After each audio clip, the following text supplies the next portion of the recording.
Chapter 10. It was May when he next saw her at luncheon in Zurich. The logic of his life tended away from the girl.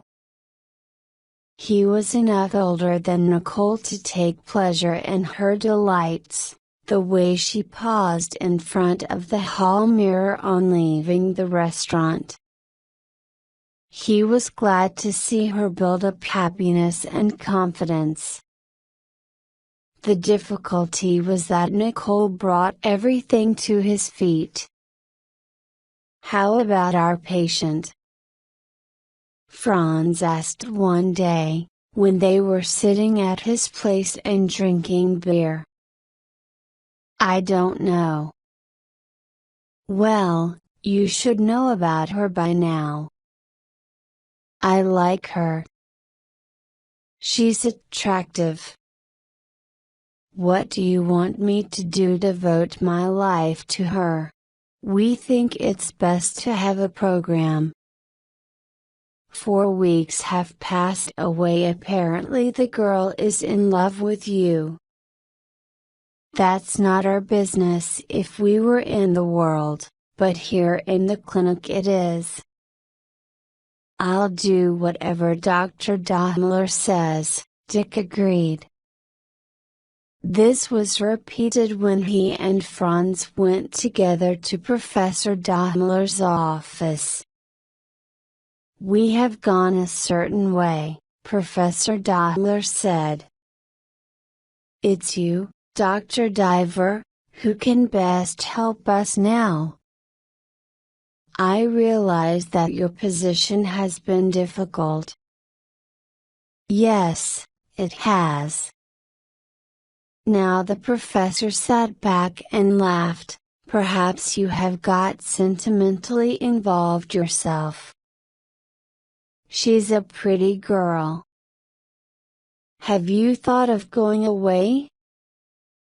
"I can't go away." Dr. Daimler turned to Franz. "Then we can send Miss Gordon away." "As you think best, Professor Daimler," Dick agreed. "It's certainly a situation. But it is a professional situation," Professor Daimler cried. When the storm was over, Franz managed to get his word in. "Dr. Diver is a man of fine character," he said. "Dick can cooperate right here, without anyone going away. How do you feel about that?" Professor Daimler asked Dick. "I'm half in love with her. The question of marrying her has passed through my mind." Franz cried, "What? And devote half your life to being doctor and nurse and all? Never. I know what these cases are. One time in 20 it doesn't return. Better never see her again. What do you think?" Daimler asked Dick. Of course, Franz is right. It was late afternoon when they finished the discussion as to what Dick should do. He must be kind and yet eliminate his presence in her life. He went out and came upon her immediately. She said, "When I was ill I didn't mind sitting inside with the others in the evening. Naturally now I see them as ill. You'll be leaving soon." "Oh, yes. My sister, Beth, but she's always been called Baby. She's coming in a few weeks to take me somewhere. After that I'll be back here for a last month." "The older sister?" "Oh, quite a bit older. She's 24. She's very English. She lives in London with my father's sister." She was engaged to an Englishman, but he was killed. Her face had a promise Dick had never seen before. The face would be handsome in middle life, it would be handsome in old age, the essential structure and the economy were there.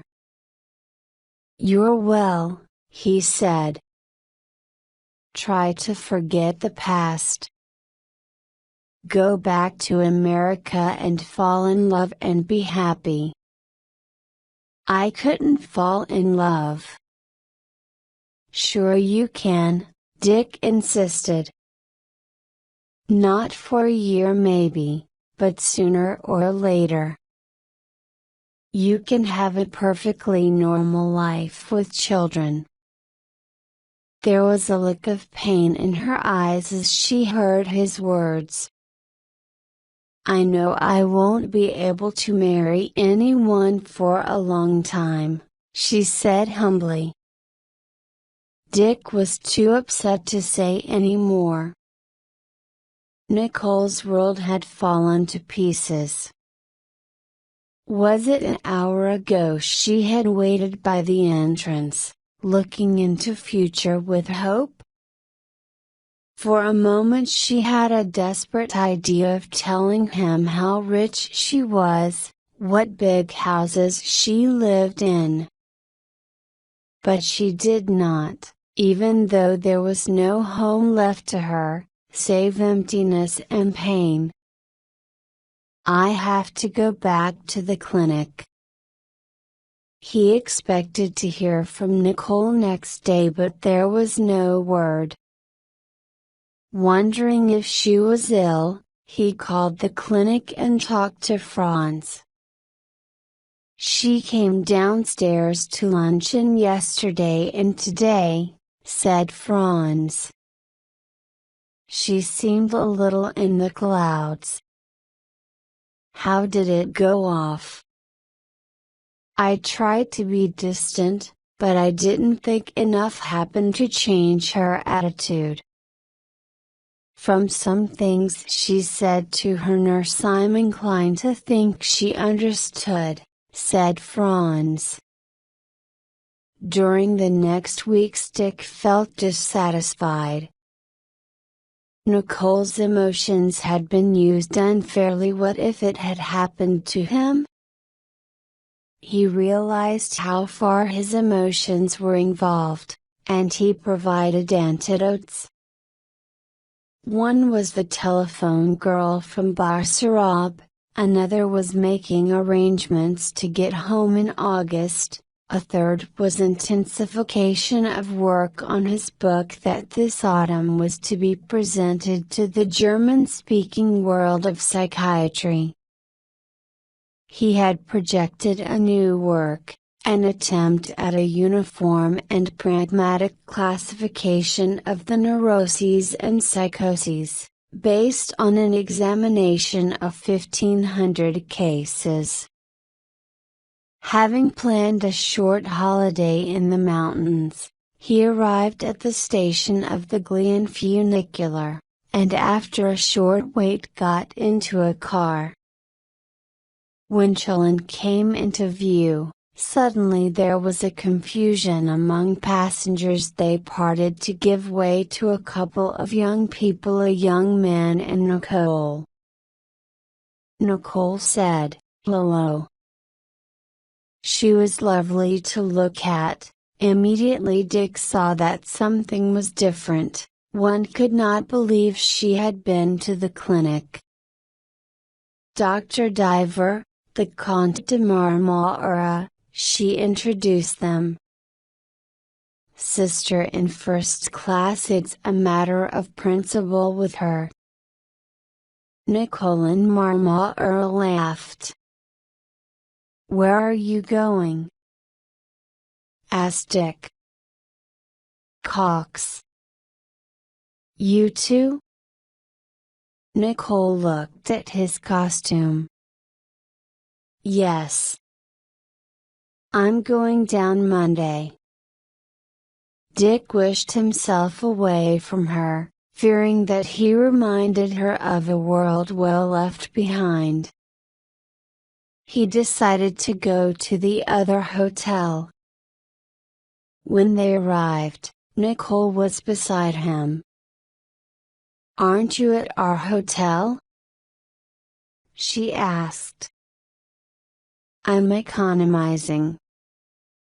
Will you come down and have dinner?" A crowd passed them. "This is my sister Dr. Diver from Zurich." Dick bowed to a young woman of 25, tall and confident. "I'll drop in after dinner," Dick promised. He left, feeling Nicole's eyes following him, feeling her helpless first love. They were waiting for him at the hotel. "Baby Warren wanted to talk to Dick. Nicole told me that you had a lot to do with her getting well. What I can't understand is what we should do. They only told me she ought to be natural and gay. But how can I tell what's normal and what's crazy?" "Nicole isn't going to be crazy, you needn't be afraid. I don't mind the responsibility, but we've never had anything like this in the family before," she declared. "Actually, I have a plan. They say Nicole will need to be looked after for a few years. I don't know whether you know Chicago or not. I don't. Well, there's a north side and a south side. The north side is chic and all that, and we've always lived over there, but lots of old Chicago families, if you know what I mean, still live on the south side. The university is there. I mean, it's stuffy to some people, but anyhow it's different from the north side. We have lots of connections there. Father controls fellowships at the university, and I thought if we took Nicole home, what could be better in her condition than if she fell in love with some good doctor? The Warrens were going to buy Nicole a doctor. There was no use worrying about Nicole when they were able to buy her a nice young doctor. There must be many who'd jump at the chance, Baby said. Now where is Nicole? She's gone off somewhere. I never know whether I ought to go find her. I'll take a look around, Dick offered. He found Nicole near the lake. Your sister is worried. Oh. This has been an awfully exciting day. I know. I don't want to do anything antisocial. I've caused everybody enough trouble. But tonight I wanted to get away.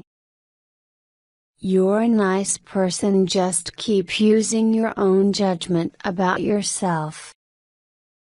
You like me? Of course. If I hadn't been sick, would you? I mean, would I have been the sort girl you might have? You know what I mean. He remembered the elder Miss Warren's words about young doctors that could be bought, and he hardened for a moment. You're a nice kid, but I couldn't fall in love. You won't give me a chance. What? The impertinence astonished him. Give me a chance now. She leaned toward him, and pressed her lips to his. For Dr. Diver to marry a mental patient? How did it happen? Where did it begin? Big chance. So, Yes. My God.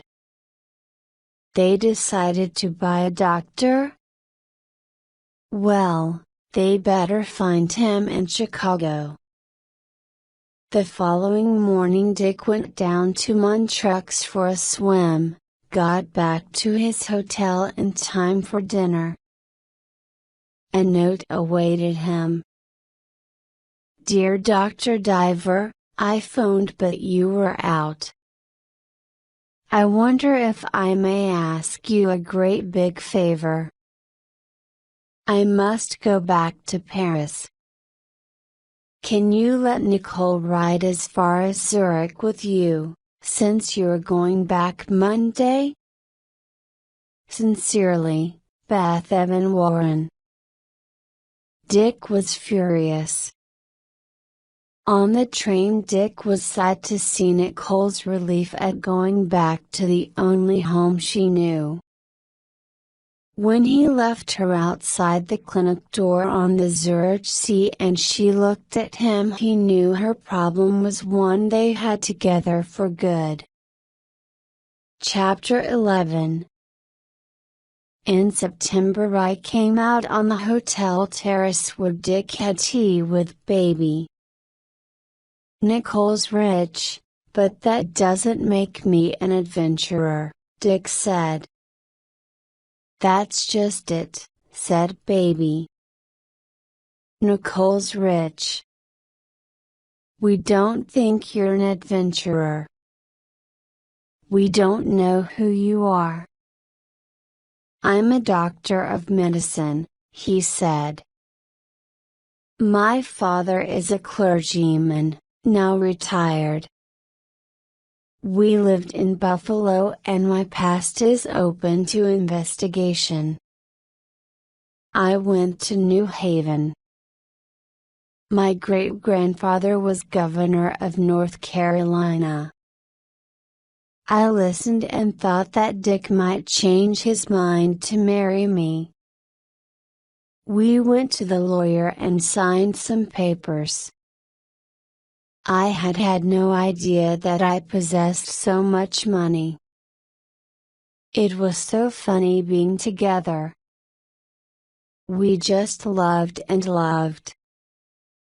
It was wonderful to reach out and find Dick warm beside me in the bed. Dick worked at the hospital.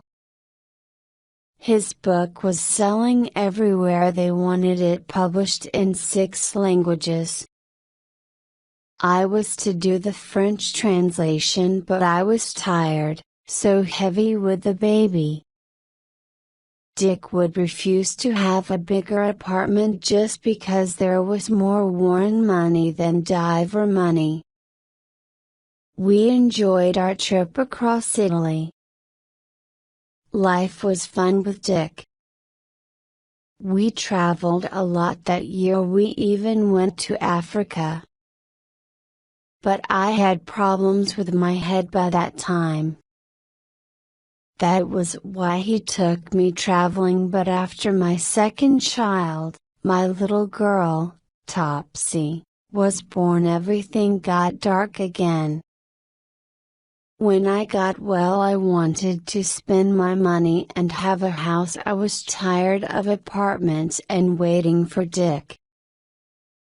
I wanted to have Dick at my side if I went to pieces again. I wanted to live near a warm beach where we could be brown and young together. We moved to Tarms. Dick, why did you register at the hotel Mr. and Mrs. Diver instead of Dr. and Mrs. Diver? I just wondered, had Dick given up his work for good? Sometimes I sing, and I have a few friends to marry, for instance. Tommy Barban is in love with me, I think, a little. Enough, though, for him and Dick to dislike each other. I am among friends who like me. I am here on this quiet beach with my husband and 2 children. Yes, more new people. Oh, that girl, yes. Who did you say she looked like? No, I haven't. We don't see new American pictures here. Rosemary who? Yes, she's lovely. Chapter 12. At the Villa Diana, Dick went to his workroom, and opened the shutters. On his 2 long tables, in confusion, lay the materials of his book. He saw Nicole in the garden. Presently he must meet her, and the prospect gave him a nasty feeling. Before her he must keep up a perfect front, now and tomorrow, next week and next year. All night in Paris he had held her in his arms while she slept under the luminol. At noon Dick and Nicole left for the Riviera. Then there was a reaction. He was annoyed with Nicole. Twice within a fortnight she had broken up. There had been the night of the dinner at Tarm's when he had found her in her bedroom laughing crazily and telling Mrs. McCusco she could not go in the bathroom because the key was thrown down the well. Mrs. McCusco was astonished and suspected the true reason for this laughter. Dick had not been worried. What happened in Paris was another matter. It meant possibly a new cycle, a new stage of the illness. Having gone through her long illness after Topsy's birth, he had hardened himself about her. Dick didn't want to talk, he wanted to be alone with his thoughts about work and the future. He looked about the house that Nicole had made, that Nicole's grandfather had paid for. Out of $3,000 a year and what he had from his publications he paid for his clothes and personal expenses, and for Lanier's education. Living rather ascetically, traveling 3rd class when he was alone, with the cheapest wine, he had some financial independence. Naturally Nicole, wanting to own him, wanting him to be with her forever, encouraged him to spend her money. His work became confused with Nicole's problems. In addition, her income had increased so fast recently that it seemed to belittle his work. Just as Dick was painfully comparing his and Nicole's financial positions, Franz suggested that they two should buy a good clinic on the Zugersee, as its owner intended to retire. Dick's first impulse was to refuse, for it was possible to do only with Warren money.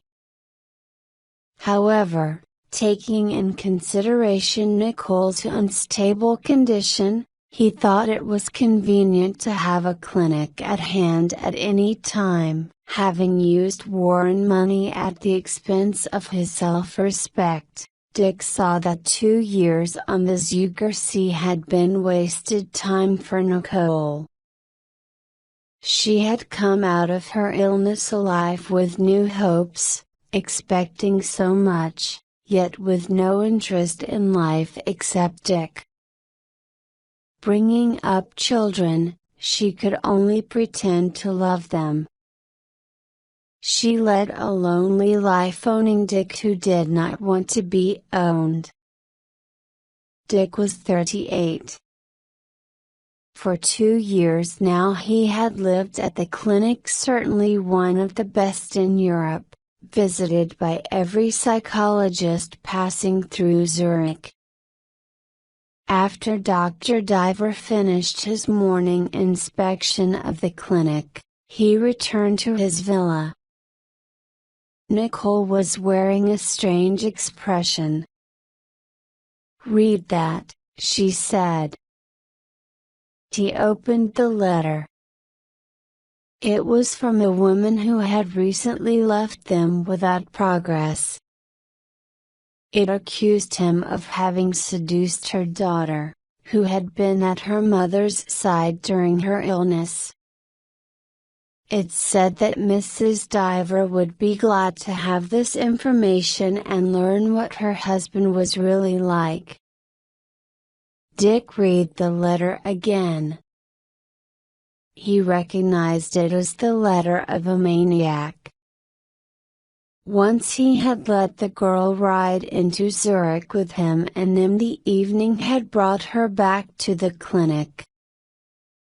Later, she tried to carry the affair further, but he was not interested, and probably because of that, the girl had come to dislike him, and taken her mother away. "This letter is crazy," he said. "I had no relations of any kind with that girl. I didn't even like her." "Yes, I've tried thinking that," said Nicole. "Surely you don't believe it? This is a letter from a mental patient." "I was a mental patient." He stood up and spoke more authoritatively. "Don't have any nonsense, Nicole. Get the children ready and we'll start."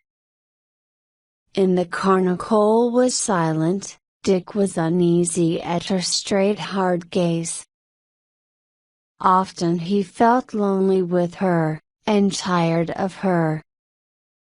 But this afternoon the situation seemed serious. They arrived at Zug, where there was a fair. Dick parked the car, and Nicole looked at him with a sudden awful smile. Dick tried to think what to do. The dualism in his views of her, that of the husband, that of the psychiatrist, was increasingly paralyzing. In these 6 years she had several times had crises. As they were watching a Punch and Judy show, Nicole began to run very suddenly. Far ahead he saw her yellow dress in the crowd, and he followed. He had even forgotten the children. Then he found her. She was laughing loudly in the crowd, a crowd which had gathered attracted by Nicole's hysteria. But when she saw Dick, her laughter died. He caught her arm and held it as they walked away.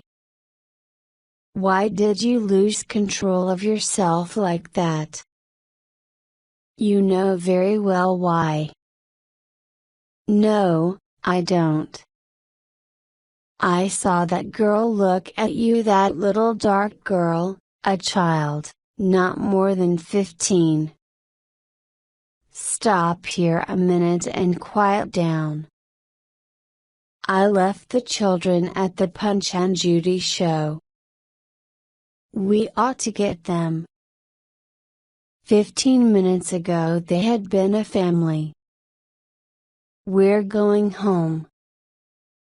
Home," she shouted. A wave of agony went over him. It was awful to watch her disintegration. "Let's find the children." Dick found them, surrounded by women who were examining them with delight like fine goods. They started back. He had turned up a hill to the clinic, and as he stepped on the accelerator the car turned violently left, then right, tipped on two wheels as Nicole's mad hand clutched the steering wheel, and shot off the road. It ran into a tree. The children were screaming and Nicole was screaming. Dick climbed over the top side and lifted out the children. "You!" he cried. She was laughing crazily, unashamed, unafraid. "You were scared, weren't you?" She laughed. "You wanted to live." Directly above them, half a kilometer away, was a hotel. "Take Topsy's hand," he said to Lanier, "and climb up that hill. See the hotel? Tell them to come down." Lanier, not sure what had happened, asked, "What will you do, Dick?" "We'll stay here with the car." Neither of them looked at their mother as they started off. Dick was filled with a violent disgust. In a few minutes some men came running down. 3 months later he told Franz, "I want to go away. For a month or so, for as long as I can." "Why not, Dick?" "That was our original arrangement. It was you who insisted on staying." "If you and Nicole." "I don't want to go away with Nicole. I want to go away alone." This last thing knocked me down. "Look here, if I go to Berlin to the Psychiatric Congress, could you manage the place?" For 3 months she's been alright and she likes her nurse. In Zurich the next week Dick drove to the airport and took a plane for Munich. Chapter 13. Tommy Barben was a hero. Dick happened to meet Tommy in the Marienplatz in Munich, in one of those cafes, where the air was full of politics. Tommy was at a table laughing. Recently an eighth of the area of his skull had been removed by a Warsaw surgeon and there was knitting under his hair, and the weakest person in the cafe could have killed him with a slap of cards. "This is Prince Chilishv, the Russian of 50, and Mr. McKibben and Mr. Hannon," he said immediately to Dick. "What are you doing here in Munich?" "Dick, how are you? How's Nicole? You don't look so lively as you used to." The remark sounded too irritating and Dick was about to say something when the extraordinary suits worn by Tommy and Prince Chilishv caught his eye. "I see you are regarding our clothes," said the prince. "We have just come out of Russia. These were made in Poland by the court tailor," said Tommy. "You've been touring?" Dick asked. They laughed. "Yes, we have been touring." "That's it, touring." Dick waited for an explanation. It came from Mr. McKibben in 2 words. "They escaped." "Have you been prisoners in Russia?" "It was I," explained Prince Chilishv, his dead yellow eyes staring at Dick. "Not a prisoner but in hiding." "Did you have much trouble getting out?" "Some trouble. We left 3 Red Guards dead at the border." "Tommy left too." I left one. It was an escape story in the best tradition, an aristocrat hiding 9 years with a former servant and working in a bakery, the 18-year-old daughter in Paris who knew Tommy Barban. Dick decided that this papier-mâché relic of the past was scarcely worth the lives of 3 young men. Hannon and Tommy were talking about something. Dick was not listening. Suddenly he heard they were talking about Abe North. "The only difference is that Abe did it first," said Tommy. "I don't agree," persisted Hannon. "He got the reputation for being a good musician because he drank so much. What's this about Abe North? What about him? Is he in trouble? Didn't you read the Herald this morning?" "No. He's dead. He was beaten to death in a bar in New York. He just managed to crawl home." "Abe North?" "Yes, sure, they Abe North." Dick stood up. "Are you sure he's dead?" "The paper said so," McKibben insisted. "Beaten to death in a bar." The faces were only formally sad, but Dick's lungs burst for a moment with regret for Abe's death, and his own youth of 10 years ago. He reached Innsbruck, sent his bags up to a hotel and walked into town. Dick had come away for his soul's sake, and he began thinking about that. He had lost himself. He could not tell the hour when, or the day or the week, the month or the year. His father's struggles in poor districts had given rise to a desire for money. He had been swallowed up like a gigolo, and somehow allowed the Warrens to possess him. "I've wasted 8 years teaching the rich how to live in a society." After dinner and a bottle of local wine, he felt excited, without rested, excited without knowing why. He was still excited, when he went up to his room to think.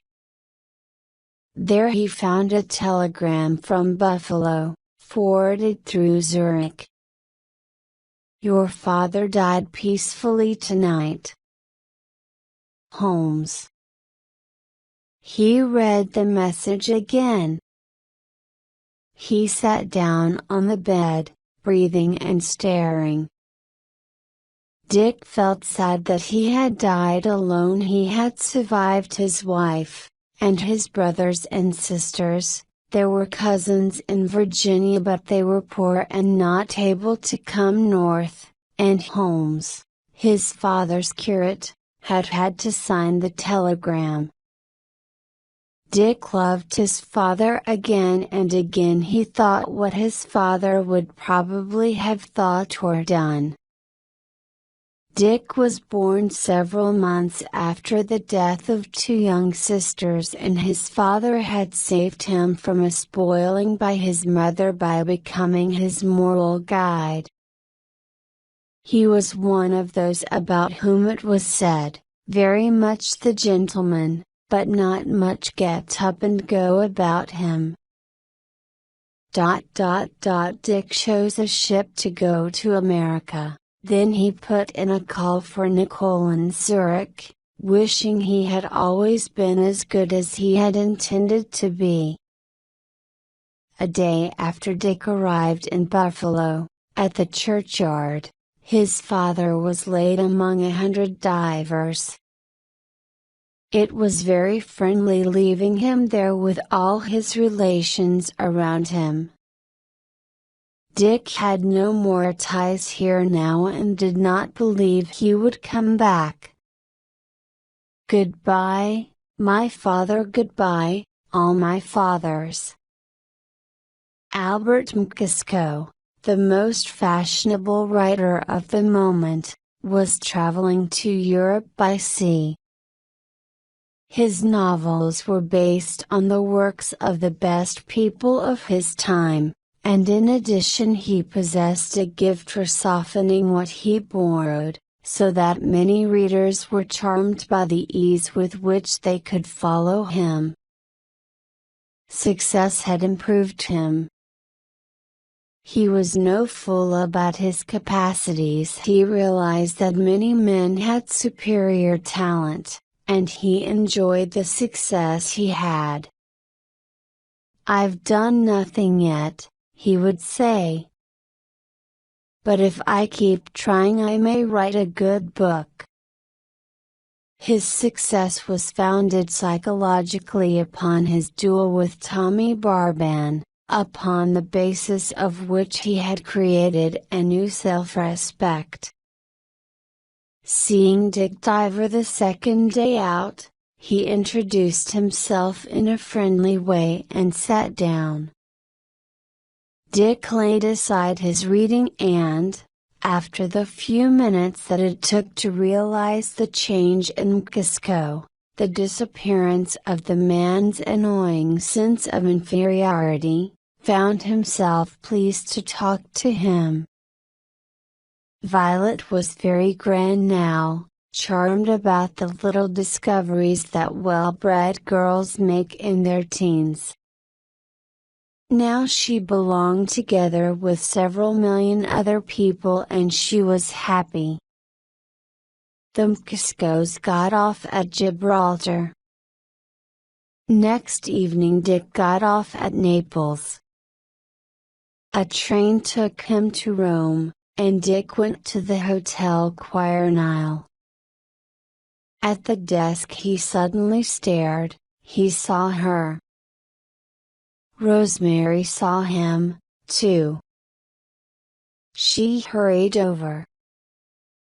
As she came across the lobby, her beauty shocked him anew. "You would turn up here of all the people in the world." Her hands closed over his on the desk. "Dick, we're making a picture, we may leave any day. We begin early because the mists rise at 11. Phone me at 2. In his room Dick shaved, lay for half an hour in a warm bath and had breakfast. At first he thought nothing. She was young and magnetic, but so is Topsy. He tried to collect all that might attract her. It was less than it had been 4 years ago. Dick had been at an emotional peak at the time of the previous meeting, now he had less enthusiasm. At 3 he called Rosemary and was told to come up. He stopped in the bar for a giant tonic. "Hi, Dr. Diver." Only because of Rosemary's presence in the hotel did Dick place the man immediately as Collis Clay. He had his old confidence. "I was in Florence and I heard she was here, so I came down last week.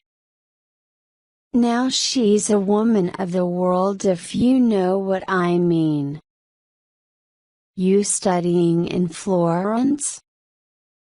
"Me? Sure, I'm studying architecture there. I go back Sunday." As Dick came into her room, Rosemary was in black pajamas, a luncheon table was still in the room, she was having coffee. "You're still beautiful," he said. "A little more beautiful than ever. Do you want coffee?" "No, thanks. Mother's coming over next month. She always asks me if I've seen you over here, as if she thought we were living next door. Mother always liked you. She always felt you were someone I ought to know. Well, I'm glad she still thinks of me. Oh, she does, Rosemary said. A very great deal. I've seen you here and there in pictures, said Dick. I have a good part in this one if it isn't cut. How is Nicole and Lanier and Topsy? They're fine. They often speak of you. That's done, she said. Do you realize I've spent the last hour getting ready for you? Hard to sit here and be close to you, and not kiss you. Then they kissed passionately in the center of the floor. She pressed against him, and went back to her chair. Tell me the truth about you, he demanded. I always have. Are you actually a virgin? No. She sang. I've slept with 640 men if that's the answer you want. Looking at you as a perfectly normal girl of 22, living in the year 1928, I guess you've had a few lovers. I can't go out with you tonight, darling, because I promised some people a long time ago. But if you get up early, I'll take you out to the set tomorrow. He dined alone at the hotel, went to bed early, and met Rosemary in the lobby at 6:30. They came to the huge set of the Forum, larger than the Forum itself. Rosemary was working on a stage while he was watching with interest. The session ended, Dick and Rosemary had luncheon at a splendid restaurant overlooking the ruined Forum. Afterward they drove back to the hotel, all flushed and happy. She wanted to be taken, and she was. And what had begun as a childish love affair on a beach was accomplished at last. Rosemary had another dinner arrangement, a birthday party for a member of the company. Dick drank a cocktail in the lobby with Collis, and his dissatisfaction crystallized as impatience he was to go to the clinic. This was less a true feeling than a romantic memory. Nicole was his girl. Too often he was sick at heart about her, yet she was his girl. Time with Rosemary was nothing. Time with Collis was nothing plus nothing.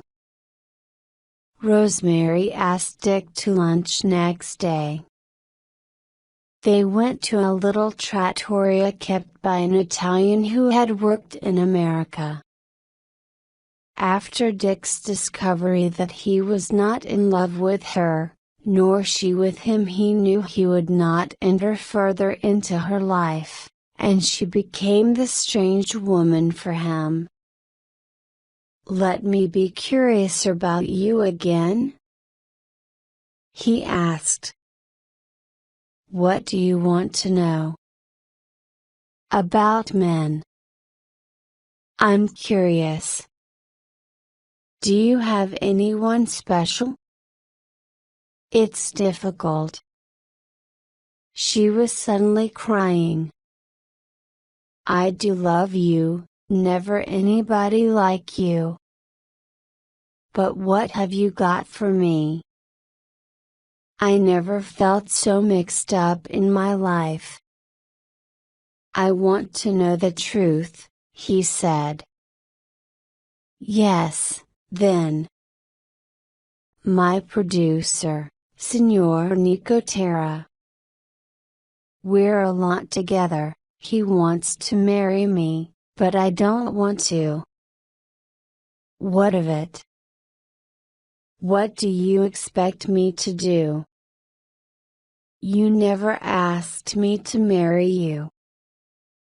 Do you want me to play around forever with half-wits like Collis Clay? You were with Nicotera last night? That's none of your business, she sobbed. Is it like you felt toward me in Paris? I feel comfortable and happy when I'm with you. In Paris it was different. But you never know how you once felt. Do you? If he had to bring all the bitterness and hatred of the world into his heart, he was not going to be in love with her again. I don't care about Nicotera, she declared. But I've got to go to Livorno with the company tomorrow.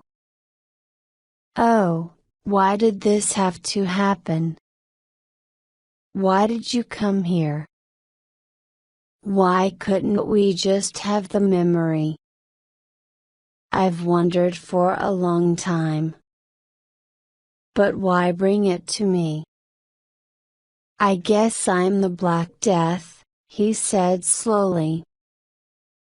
I don't seem to bring people happiness anymore.